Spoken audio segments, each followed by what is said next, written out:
Pasensya na po kung medyo napagintay mo kayo ng konti ha. Yan. So, ang ating po talk kayo ay talk number 3 na kayo, di ba? Tama po ba? Talk number 3 is repentance and faith. So, yung una is, ano po yung unang talk natin? Sino po speaker nyo? Ako, alam ko. Ay, kailangan ako dito. Di ba si Brother Jack? Tapos yung pangalawa, anong talk yun? Yung pangalawa? Who is Jesus Christ? May speaker, no? Yun, yun si Father. So, ngayon po, nandito na tayo sa talk number 3. So, kamusta naman po yung progress ng ating Christian Life program? Okay po ba kayo? Nakakasunod po ba? Okay naman. Kasi gusto ko malaman, kasi kung hindi okay, hindi ko na tutuloy ito. Diba? Alam po okay naman yan. So, nandito na tayo sa talk number 3 and medyo lumalalim na papasin, diba? Medyo lumalalim na, medyo yan yung mga balakit, mga pagsubok, habang lumalalim kayo dito sa ating Christian Life program. Marami na din yung mga factors, diba? Na parang ayaw-ayaw umatin. Ngayon nga, parang ayaw umatin din. Diba? Kasi medyo na rin kami. Pero gagawa ng parang ng Diyos para umatin tayo. Okay po? So, umpisa na natin. Parang kamilis na po itutok natin para mas lalong maintindihan ninyo at hindi natin sa tatlo. No? Ito. So, yung kulay, yung teksto, ano ba yung parang theoretical ng ating ito na repentance and faith. So, i-discuss po natin yan kung ano ibig sabihin. And then yung example, nalagay tayo ng example para mas madaling maintindihan. Ito mas madaling maintindihan pag pinakikita tayo. May hirap yung puro salita, tapos wala ka na makikita. May parang hirap paniwalaan, no? Yung iba nga, di ba, parang hirap na hirap sila paniwalaan sa Kristo. Kasi hindi naman daw nila nakikita. Totoo po ba yun? Kasi si Kristo noon pala buhay, hindi naman natin nakita eh. Diba? Naniniwala pa kayo na hindi natin nakikita si Christ? Sino naniniwala? Buti na lang, wala. Kasi si Kristo, nasa isa, araw-araw, punta ka sa simbahan, makikita mo yung body of Christ. Diba? So next, application. So paano natin i-apply yung ating matututunan ngayon? Yung konteksto at yung example, paano natin i-apply? Pwede ba yun sa akin? Pwede ba yun sa asawa ko? Pwede ba yun sa amin ng asawa? Okay po? Get po? Okay.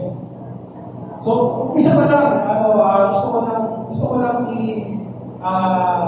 i-elaborate sa atin na kahit na meron lang tayo maliit, actually, kaya tayo eh.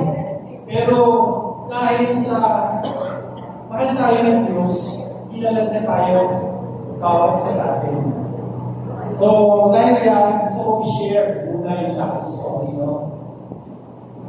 Nag-umpisa po ako, pasensya na kayo, wala akong picture eh. Dapat ko yung picture yan. Pero, dahil kami po yung sa hirap, sampu kami magkakapatid, ako po yung pinakabunso.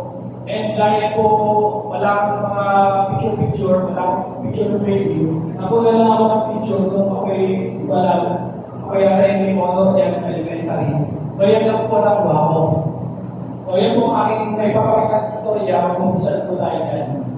And then, ma-explore na lang po kasi pag-ilan po ko yung bawat buhay ko, baka hindi tayo matapos.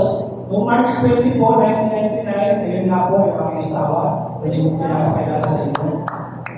March 20, 1999 po ko yung pakasal. So, ano na po yun? Ilan taon na yun? Medyo matagal na po kami kasal.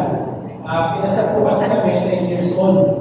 So, 1999 plus 2026. So, ilan taon na tayo ngayon? Hindi. Bata pa po kami nagpakasal. Totoo lang. Pero, sinubukan po namin na magpakasalan sa simbahan. Kasi kami po yung produkto ng campus ministry. Dito po sa University of the East. Estudyante pa lang po kami, nag-serve na po ako sa simbahan, sa chapel doon. And then, kami po yung wife ko. And then, nung lumaki po kami, kami ng asawa, naghan po kami ng community para maipatuloy-tuloy namin. Actually, gusto lang naman namin, patuloy-tuloy lang po yung service namin kasi ikalista na po ako ng time na yun. Estudyante ako, yung asawa ko commentator ka na sa chapel. So parang nag-study lang ng service, alam kami ng community, then nakatagpulo po namin yung Conference for Christ. Pero bago po yun, meron po kami 4 na anak. Pero, marami na po yan mga malalaki na po sila ngayon. 2 na po yung may kakatrabaho sa amin, and then yung 2 nag-aaral. May ina po rin po namin. So, nung time na rin po, wala pa kami sa community, and dyan po yung mga tendencies na pumapaloob sa buhay namin. Ano po yan? Last, Big Brad, and Big Pride, Lottery is na. So last, ano po ba yung last? Yung sinasabi na personal ko yun pero mamaya magbibigyan ako ng example kung alin yung mga applicable sa akin yan. No? Pero kung gusto ko lang po elaborate para alam mo rin yung kung ano yung last. Kung alam naman po natin yung last, di ba? Yung nakikipagtali ka sa hindi mo asawa. Diba? Nakikipagtali ka, hindi pa kayo kasal. Nag-iisip ka ng mas narumal-rumal pa na nag-iibayan ka ng iba-ibang pakikipagtali sa ibang tao. Sabi nga sa Biblia, tingnan mo lang yung babae na may pagnanasa is kasalanan. So yun po yung sabihin ng last. Ano pa? Greed. Yan. Siguro, aminin naman natin na hindi, marami tayong marami tayong mga biktima na dito. Pagka yung sa inyong rep, nasisiraan ko kayo ng pagkain sa communication yun ng greed. Kasi alam niyo kung bakit? Yung mga pagkain na yun, dapat inakain yung mga nasa street dwellers. Nagulong lang sa akin, isa na ibilang sa ibang tao. So, yun po yung indication of the sabihin.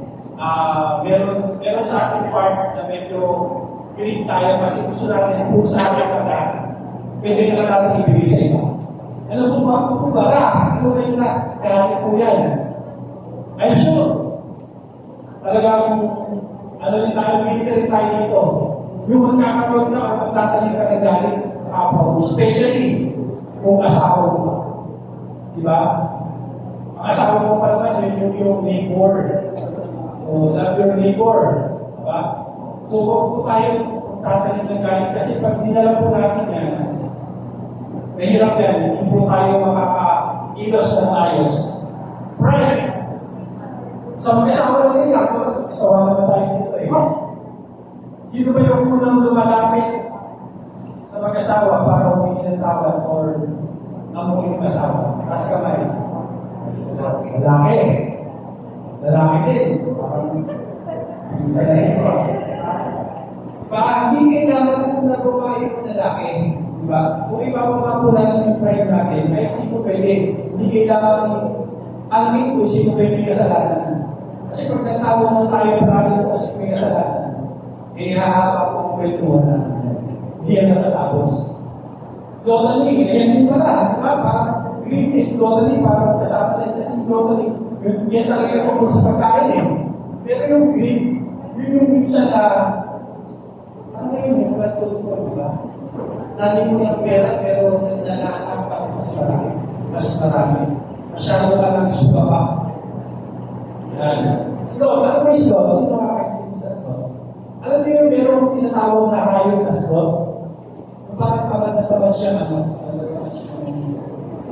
Kasi yun po yung sabihin ng slot, yung katamaran. Ito may mga experience ako dito, kami dalawang isawa. Nung time po kasi na maruwag pala kami sa Couples for Christ, I'm sure, makayong pa na-experience din yan. Nakakatamad talaga natin ng mga activities. Especially kung ang activities sa gabi, yung kagagaling mo ng trabaho, siyempre di ba papahin mo na yun. So, tamad na naman ako nun. Sabi sa akin ang asawa ko, kasi sabi ko, ito ko, kasi gusto ko magpahin mo. Sabi sa akin ang asawa ko, sige, gusto mong pagpahin ka na ito. Nakauwa na ko, sabi ko, nga pala. Ang buhay natin, dahil sa Panginoon. Anytime pwede yung puno sa atin. Diba? Kaya simula noon, talagang nagsipag na ako kayo yung mga hinagay. Envy. Envy. Diba? Isa, yung higit natin sa kahit sa ganun community, hindi natin sa kapwa brothers and sisters natin. Bakit sila ang gusto mo tayo ito? Bakit kami yung gawin nyo pa rin? Diba? May mga ganun eh. Mamaya, hindi ka natin kung tungkol niya sa 7, hindi tinatawag na 7 deadly sins. So, yun po ang panahon na yun, and then after po nung kami mag-umisa na sa Focus for Christ, yun po yung pangangailangan namin, gumagawin siya sa Kids Camp, no? Na Kids for Christ. So, yan po nag-umisa yung aming journey, and yung pangalawa na po namin. And then, yung anak namin, ito yung bunso po namin, yung nasa stream right, no? Then, stream right yung lalaki namin, ang boy. Yan po yung time na sinama po namin sila sa Kids for Christ. And then, lumaki na po, yung aming community. Lumawak na yung service namin. Nagkaroon na kami ng pagkakataon na makapag-serve sa simbahan. Kami po ngayon, kaya medyo na rin din kami, galing kasi kami ng Malacanang. Alam niyo naman sa Malacanang, napaka-stricto na yung mga panahon ito, sobrang bigit, hindi makapasok na sasakyan. Kaya pag kumuha ka ng grab or talagang hindi nila papansinin kasi may hirap yung entrance. So nag-serve po kasi kami sa National Shrine of St. Jude de Reyes ng 6 to 7 p.m. anticipated na. So balik po kami ngayon. Ayan, hanggang sa lumawa na, ayan po yung aming chapter. And then yung pinaka-last, yung nagkaroon ng anniversary po ako for Kung June na po yun. So, tuloy na po tayo. Ano po ba yung repentance? No? Kung susumayin po natin, ang repentance na po ay galing sa Greek word na metanoia, at ibig sabihin pagbabago. Pagbabago ng direksyon. So, pag sinabi po kasi natin pagbabago ng direksyon, hindi po yung pwedeng nag-iba ka ng direksyon ngayon, and then punta ka na naman doon sa lumang direksyon. Direksyon po dapat ang direksyon natin natake. Walang pagbabago. Kung straight up na tayo, yari, isipan mo, simula ngayon, Lord, bibigay ko lang sarili ko sa iyo. Tanggalin mo yung 7 deadly sins kung meron na ako doon. O kahit isa doon. So, direction magbabago, change of direction, asking for forgiveness. Kasi hindi lang tayo, nire-record tayo ng ating Panginoon, no? Na to confess our sins. Di ba? And then, full surrender. Kaya sinabi ko, straight po tayo, hindi po pwedeng half lang. Hindi mo pwede sabihin na, Lord, meron pa kasi ako gusto ko ituloy ko sinan na eh. Baka po pwede next month or next year na iwan ko muna rin. So, hindi po ganun ang repentance. Full surrender po. So, when you are with Christ, you are away from sin, evil, and wrongdoing. So, baka sabihin nyo, parang wala namang brand yan eh, sin, evil, and wrongdoing. So, yung sin po, ipagawa na natin ng konti, pag sinabi natin sin, yan po yung pumapasok yung 10 Commandments. Kung meron po kayo nila ba sa 10 Commandments, yan po yung kasalanan, yan yung natawag natin sin. And then, kung evil naman, encompasses, no? Lahat lang gagawin mo na masama, yun po yung evil. O kasi kung sa sin, pumapasok na lang sa 10 Commandments. Pero evil lahat ng pwede yung gawin na kasamaan. Yun yung evil. Ito naman po, ibig sabihin doon, yun yung ginagawa ko na. Ginawa ko na siya. Nag-guess po ba? Guess po na. So ano pa?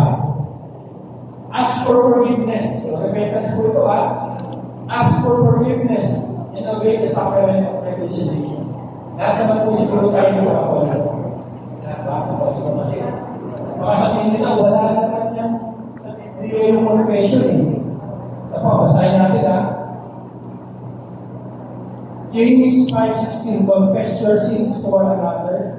And John 20:21-25. Jesus said, whose sins you forgive are forgiven them. Kailan po niya sinabi yun? During the Pentecost. Nung hiningahan niya ang mga apostol.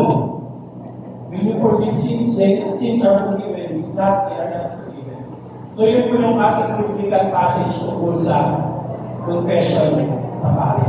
So huwag naman po kayong naniniwala pag kayo inakay sa ibang religion. Yung sinasabi, pwede mo naman i-diretso na kayo magpapatawad kung mula pa ako sa pare, sino ba yun? So mga pare po ay descendants po yan, no? Mula sa po, binibigay sa kanila yung authority. Kaya meron po sila kapangyarihan to forgive sins. Eh po, negative po, masyadong mabilis. Akala, kasi 30 minutes na po itong natin. Kaya bibilis ako na. So ito, pakainin nyo na mabasa. Gusto ko lang i-share last Lenten season, nag-talk po sa amin si Father D. Concepcion. Sino nakakilala kay Father D. Concepcion? Sikat na pali po yun, magaling siya mag-booking. During pandemic, talagang ang dami ng viewers. So, ito kasi, pagpapatawad naman ito sa ating, hindi naman yung kailangan magpapatawad sa confession of the sins to a priest. Pero ito yung pagpapatawad sa iyong sarili, no? Para mawala ka yung hurt. So, ito yung mga tips niya, no? Sabi niya, we must forgive so that we can be forgiven. So, kung hindi po tayo marunong magpatawad, hindi po tayo magpapatawad. Okay? So, galing po yan sa books, Ephesians, Colossians, and Matthew. And then, forgive is not for you and not for them. Forgiveness is to take back the power to hurt you and become miserable. Now, yung pagbibigay ko natin ng pagpapatawad ay hindi para sa iyo or para sa kanila. No, forgiveness is to take back the power to hurt you and become miserable. And then, if you love somebody, you are giving that person the power to hurt you, sabi ni Mother Teresa. So, sino po yung mga pinakamasasakit na nakakagawa sa atin ng kasalanan? Yung ating mga mahal sa buhay. Yung sino po yung pinaka-close natin na nakagawa ng kasalanan? Yun yung parang hindi mo mapatawad. Bakit yung best friend mo o yung kuwari mo pag may ginawang kasalanan sa iyo, halos hindi mo mapatawad? Kasi sila yung close sa atin. Diba? Sila yung malapit sa atin. Kaya kung mapapansin mo, ibang tao lang yan, kung mga kasalanan sa iyo, okay lang. Wala masyadong very. Pero kung anak mo yan, asawa mo, mas malamig sa'yo. Mas masakit. Diba? Kaya ganoon na lang yung ganoon na lang yung pagmamahal sa ating Kristo. Kasi lahat tayo malapit sa Kanya eh. Kaya halos lang nagpakamatay siya para sa atin. Ganun hindi yung pagmamahal sa atin. And pagka tayo nagkakasala, masakit ako sa atin Panginoon. Kasi malapit siya sa atin. Nagpakamatay siya para sa atin. Tapos magkakasala lang tayo para sa Kanya. Ano ba? Pag hindi mo mahal, hindi ka masasaktan. Even before you forgive the offender, you must be willing to let go of the pain. I know I will be hurt if I love, but I will rather speak down, even when I'm going to be hurt. Hindi lahat na gumagawa ng kasalanan sa iyo ay hindi ng tawa. Tandaan po natin yan. Huwag po tayo mag-expect. Especially, kung hindi naman alam mo may kasalanan, na may kasalanan siya sa iyo, ikaw lang nakakaalam. Kaya, isa po kanya, kumbaga, reality, no? Huwag tayong nag-a-assume palagi. And then, ano pa? Don't wait for the feeling to subside before you forgive. Kahit galit na galit ka sa asawa mo, kung kailangan mo na siya patawarin. Huwag mong hintayin yung ilang araw pa, o ilang buwan, o ilang taon. Kasi baka mamaya, hindi mo na napuno. O naman. Tapos kakainin, hindi ko pinagawa. Tawagin na natin. Ano pa? Forgive and forget is not true. Ito ba yan? Ito yun. Hindi forget, inorgin mo na, makakalimutan mo na. Marami tayong kwento, lalo na sa pagkasabahan. Pag lalaki o babae na si Mr. o si Mrs. Pag pinatawag mo na, nakakalimutan mo na. Hindi naman eh. Hindi totoo yun. Pero hindi ibig sabihin nun, hindi ka nagpapatawa. Minsan nagpapatawa ay para sa sarili, para sa iyong pamilya, para sa iyong asawa. Kaya hindi totoo yun na if you forgive and forget, you forget. No. Ano ba? Last 5 language of apology. Number 1, pwede nyo gawin ito. Sa inyong asawa. Number 1, say, I am sorry. Kasi minsan, di ba, parang ang hirap natin gagawin ko para humingi ng tawad. Pero ano naman gagawin ko para magpatawad? Number 1, I am sorry. Sabihin natin yun. Number 2, I was wrong. Number 3, I promise not to do it again. Number 4, what do you want me to do for you? Restitution. So, minsan, pagka sa pag-isawahan, kakaroon ng away, diba? Minsan, ang ginagawa ng isa, nagluto siya. Yung isa malalaki kasi, pag pinagluto niya. The way to start is to his stomach. Ako dalhin pa natin yan. Kasi, pag hinayin ako ng masarap na pagkain, lumalambot na ako eh. Sa babae naman, ano sa kanila, pag shopping mo lang, bigyan mo lang ng atla. Hindi na ito. Diba? Lalambot na kayo. Pero, hindi naman yung general. Sabihin, pwede natin yung example ng restitution. And then, pinaka-importante, ask for forgiveness. Please forgive. So, ito yung counterpart naman na pag nagpo-confess tayo sa bakit, kailangan natin mag-confess. No? Para masabi natin, Lord, please forgive me. Kasi the priest is the representative of Christ here on earth. Okay?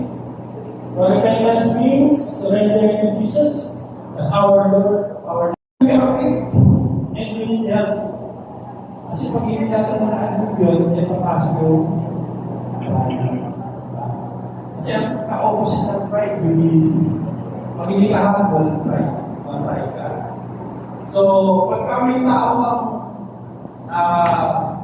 hindi naman nakaka-away, hindi nakaka-encounter, masyadong mataas ang pride. Ang katapat na nalagpuan mo. Kasi pagka nagpakubawa kayo sa kanya, bababae. Kasi nilabanan mo ng pride yan. So, ano pinaka-example natin na pwede natin example sa honesty and humility? Kaya si St. Dimas, siya yung katabi ni Cristo na nakapako siya sa krus. Nalala nila. Malakas kayo nito. Pero siya yung pinaka-maganda example ng honesty and humility. Kasi nung nakapako sila, siya pala yung isa-isang tao na sinama ng ating Panginoon sa kaparaiso. Yung sinabi niyo. Kasi,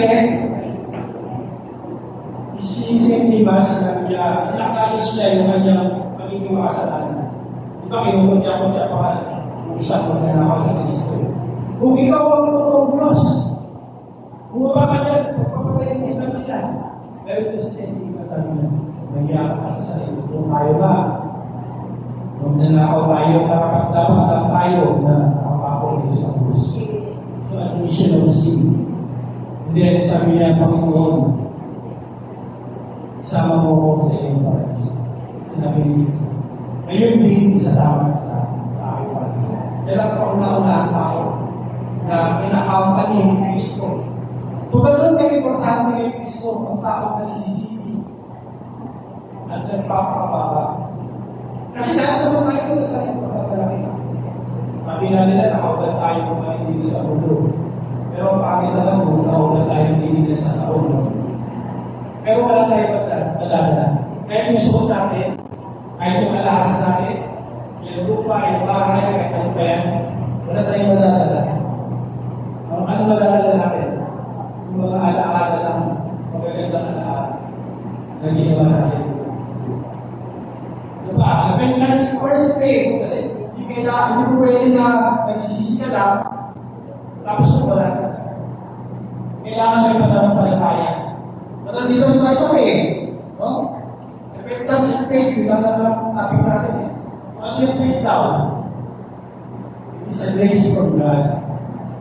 Kasi, kaya sa tinawag ng grace from God, meron kasi mga bagay na minsan kailangan natin paniwalaan kahit hindi natin nakikita.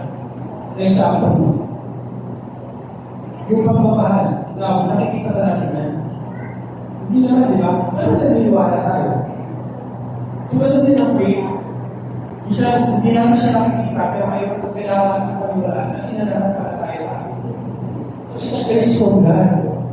Pero mga tinatawag natin na secularism na hindi sila naniniwala hanggang hindi daw nila nakikita o nahawakan. So, kahit anong pagsasabi ko na ito si Kristo, hindi sila maniniwala. Kasi wala silang faith. At tayo doon, walang grace ating Panginoon sa atin. So, next is believe in the God, the last step, no? Kaya tayo may Biblia, hindi yan pinatambak sa bahay, pinapaligatpan, binabasa ko yan. And then, share the good news. Meron kayong mga family Jesus. No? Share the good news. Kahit yung Bible readings na for the day. Share po natin. Baka minsan, yung makakabasa mo, kailangan niya. Kung tawag na naman siya, nabasa niya yun.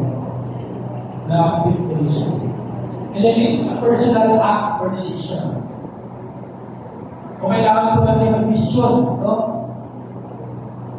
Kung hindi man na yung kami, isipan natin, bukas, kung tayo sa linggo, isipan natin, talaga bang gusto natin, surrender ang ating buong sarili sa Panginoon. Kaya po ba natin gawin yun? Kaya. Parang walang po. Masarap kasi, masarap kumapit sa ating kasalanan. Diba? Parang ang hirap ng buhay, hindi pa kabuli eh. Baka mamaya, huli na tayo dito. Hindi po ganun yun. At diba? Repentance and faith are inseparable.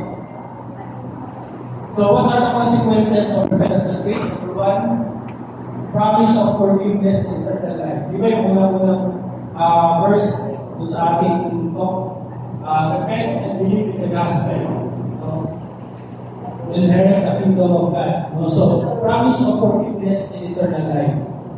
Then, freedom from fear of death. Yan.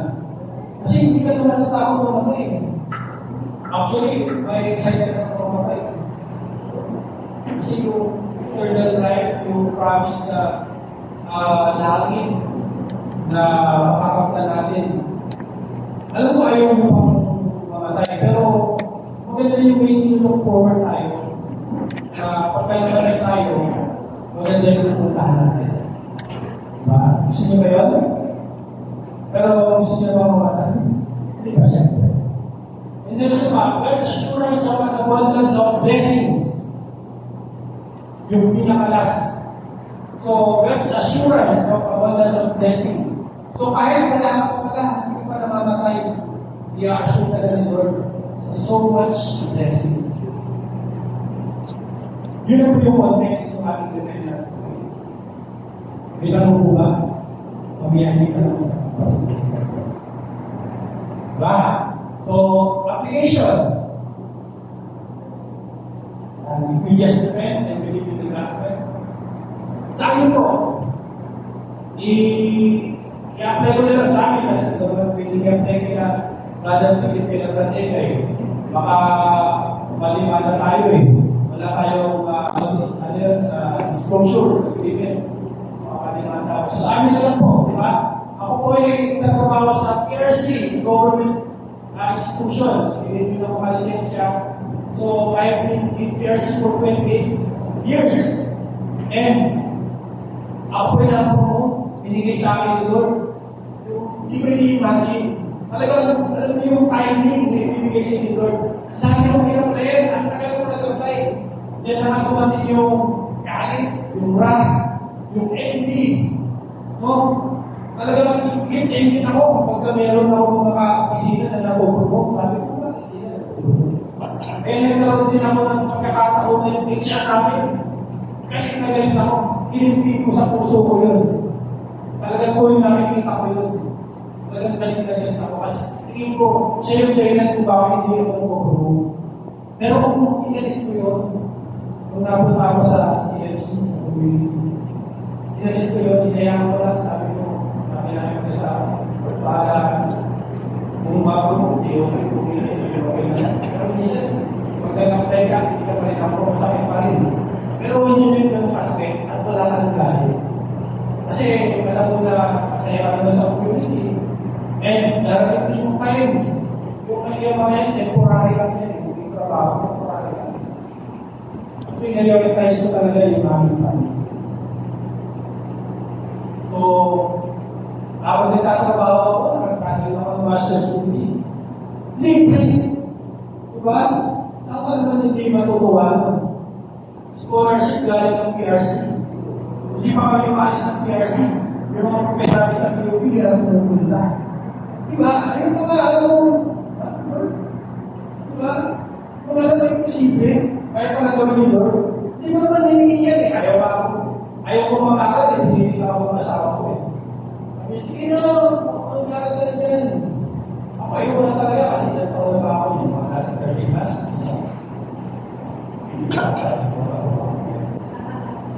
Kasi ayaw ko talaga. Kaya alam mo ba, si Lord talaga eh. Tapos naging professor ba? Pero nag-aaral ako ng master na. Biglang may in-invite sa akin kaibigan yung misis. Kaya RPU. Diyan gusto mo magturo ng technique eh. Sabi ko, wala na. Kahit wala ako experience, hindi wala akong gagawin ng teacher, wala ka pa session ng teacher, may copy may MA, hindi sinubukan ko. Pinigyan ni Lord. Pinamalahan na sumusupok na gano'n. Pinagbibigyan eh. Diba? Pero kung nag-serve ka kay Lord, ang hirap ko magbibigyan ni Lord eh. Kasi sabi ko siguro, kaya naman, superdi. Grabe na. Yung pagsaserve sa CMC parang talagang parang tayong kabayo na, no? Bakit gano'n, no? Sa CMC ka eh. Diba? Hindi ko lang sa Tennis College kayo, no? Pero pag nasa CMC ka kasi, pag ikaw, komportable ka sa service, hindi po yung service. Kailangan yung service may sacrifice. Yun po ang pinaka-importante sa lahat. Kung wala sacrifice, hindi nararamdaman na nahihirapan. Hindi po yung service.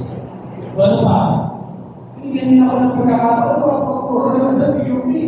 Ang ganda eh, kasi sa PUP, Open University, nasa bahay ka lang. Kung ka nagtuturo online, sa atin, pagod na ako eh. Pumunta ba ako mandalo nyo? Sabi siguro ni Lord, kawawa naman si Pwede. Saan pa rin naman ng survey? Kaya kung mahalang isa. Additional income, pero hindi ka nag-aaral. Hindi lang pagtuturo na ako, hanggang ngayon. Hanggang ngayon, nakakaturo pa rin ako sa no, kaya nakikita lang kung piyaya ng Panginoon. Diba? Hindi naman ako. Hindi naman kayo magaling sa math. Pero kung magawin ng physics, may masters pa na yung eh kami naman simula nung sumama kami sa CFC. Maliniwala ba kayo na hindi kami nagbayad ng admission sa mga anak namin? Kahit kami din. Kasi sa public school lang yan. Yung elementary sila sa PNU, laboratory school. Kung walang tuition yun, ganda ba ng turo? Eh, nakakapasa sila sa UP. Diba? Wala. Ano ba? Sino ba kami? Nasabi ko kasi yung katiting lang tayo eh. Doon sa yung universe na pinilor. Pero kilala niya tayo. Kilala niya kung sino yung mga nagsiserve. Kilala niya kung sino yung hindi nagsiserve. Yung tulong sa bahay. Diba? Ngayon, nagtatrabaho siya sa UBD, National Institute for Science and Mathematics. Tapos yung pangalawa naman, lumalayo ka na sa UBD, sumakumlaw din. Parang kami na ako nahiya, parang hindi namin na ano eh. Bakit ko naman kami binibigyan ng ganyan kalalaking piyaya, Lord? Siguro sabi namin, siguro, parang hindi naman pay pa sa amin kasi sino naman kami parang bigyan ng utang na loob, no? Ating Panginoon. Ang hinihingi naman namin, Kasi naman kami sa pagsaserve sa community eh. Minsan may problema, hindi naman mawawala yun, pero tuloy-tuloy lang. Ngayon, sa UP Manila naman siya nagtatrabaho. Then yung pakapakato lang namin, iba-iba yung magbaka. Sabi nga ni Ivan Greger. Sa Manila Science, yung mathway, no? Ngayon naman, nasa UP rin. UP Manila Computer Science naman. So, nakikita ko yung gaya ng Panginoon tuloy-tuloy, hindi na tutulog. Basta faithful lang tayo sa Kanya. At naniniwala tayo, ibigay din mo yan. Naniniwala lang tayo. Huwag kayong mag-doubt kasi pag nag-doubt kayo, yun yung, sabi ka yung faithful is full surrender. Kasi pag meron pang pinipipig na kahit na piraso, at nagda-doubt ka, doon ka titirahin ang demonyo. Ano pa? Yung pang-apat namin, no? Gusto. Namin gusto. Director in international book. O, ano yan? Gusto nyo bumili. Makikita nyo sa Amazon. Meron siya independent book. So, ganyan kabata. Pero, nakakapagsulat na ng libro. Hindi rin natin iipani kung paano binibigay sa amin ng aming mga. Ito ang pinakamabigat kong last. Ito ako nag-stay ng dito eh. 25 years. Last 2024. Alam mo yung unang pinakita ko sa inyong picture. Asa sa simbahan yun, pero last ipa kaya tayo eh. Yung bagalo lang, makasala ng simbahan. Kasi, we are blessed kasi galing kami sa campus ministry. Talagang, tinuman namin na makasakyan sa simbahan. Ayaw na yung magpakasal sa Diyos. So, inumpisa namin sa tama. Hindi ko naman sinasabi na, ito sa akin ako. Ito sinasabi ko, hindi ko pakasal sa simbahan. Hindi kayo nag-umpisa na tama. Pero, palagas inukulong ng mga pari yan eh. Totoo yan. Kapag kakasal kayo sa simbahan, yung grasya ng Diyos, nadalo yan. Paano nadalo yung grasya ng Diyos kung hindi nyo naman ilagay sa pili ang ating Panginoon? Kasi kung kasal mo sa simbahan, tatlong po kayo doon. Ba't tatapos kayo sa city? Kaso kasama nyo. Si Mayor, si Judge. Pero doon sa simbahan po, kasama nyo doon si Cristo. Kaya nadalo mo ang biyaya at grasya sa atin. So, yan po yung time na nakapagpakasal kami na medyo bongga. Kasi during that time, alam mo makasal lang, exception sa bahay lang namin, bahay kami, yung mga konting bisita. Pero, sabi ko sa asawa ko, Pilipinis naman tayo eh. Magpakasal din tayo. Hindi naman kasama kayo. Basta siya ako din. Huwag na kayo magpapakasal. Diba? So, yan po yun. And this is not to boast, mga kapatid. But to give you an inspiration, sabi ko kasi yung example eh. No? That if you walk to the path of Christ, if you choose Christ, all the rest will be added unto you. My favorite verse, seek ye first God's kingdom and His righteousness, and all these things will be added unto you. Yung pinagala sa buhay namin. Pinula po namin ang Panginoon, and all the rest, naging maganda yung ating buhay namin. Sabi ko sa inyo, hindi kami remind ng vision sa mga natin, di ba? Na kami pag may mga nalagay namin na, ano ba yung vision? Hindi ko namin na-experience. Yan ang beauty ng pagsiserve sa Panginoon. Diba? If you just faithful to Him, all the rest will be added to us. Meron tayo speaker. May speaker tayo. May papatanda akong video. Meron ako.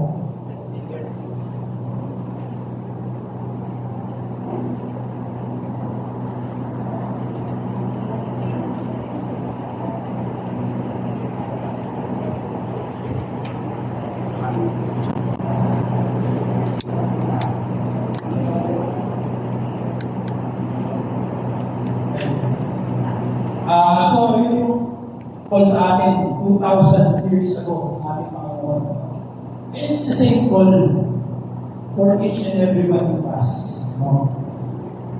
To repent, individual. So yun yung challenge natin sa pag-uwi mo.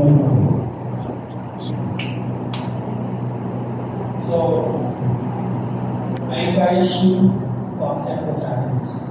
Kung gusto mong maging, yun kasi nasabi na 100% magiging maganda ang buhay mo, may problema, hindi mawawala. Pero, yung pag-handle ng problem, doon na yung matuloy. So, yun lang kaibahan ng mga kasama natin dito sa Couples for Christ. Magaling kami magdala ng problema, hindi magdala. Kahit na ganyan, nakakawa pa rin. Wala namin inisip. Kasi alam namin na may Diyos. Alam namin na, dati, palagi na yung problema din yung pera. Palagi mo sinasabi kay Jesus, ang yaman-yaman ng ating tatay, nandun sa langit ng gawin mo. Hindi talaga. So experience the peace, joy, love, and power of the Lord in our lives. Repent and believe. So meron lang akong exit video lang ito na gusto ko kayo manood siya.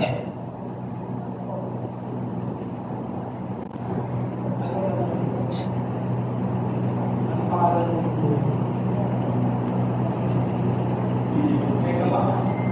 Mega Max, ito.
siguro, i-send ko na lang ito sa inyong mga facilitator. Ano naman ito eh? Kumbaga parang short video lang regarding forgiveness. No? Nasa video kasi si Mary Magdalene. Oo, kilala si Mary Magdalene. So parang doon sa situation na yun, parang siya yung makasalanang tao during that time. At sabi ni Christ, sino ang walang kasalanan dito? Siya ang unang bumato kasi stone siya to death. So sino siya ang unang bumato? And wala na ito. So kung natin isipin na sarili natin na wala na akong pag-asa. Hindi na ako mapapatawag ng Panginoon. Wala na lang. Kahit siya ayaw ka pa ang mga kasalanan. Kaya yakapin natin ay yakapin natin.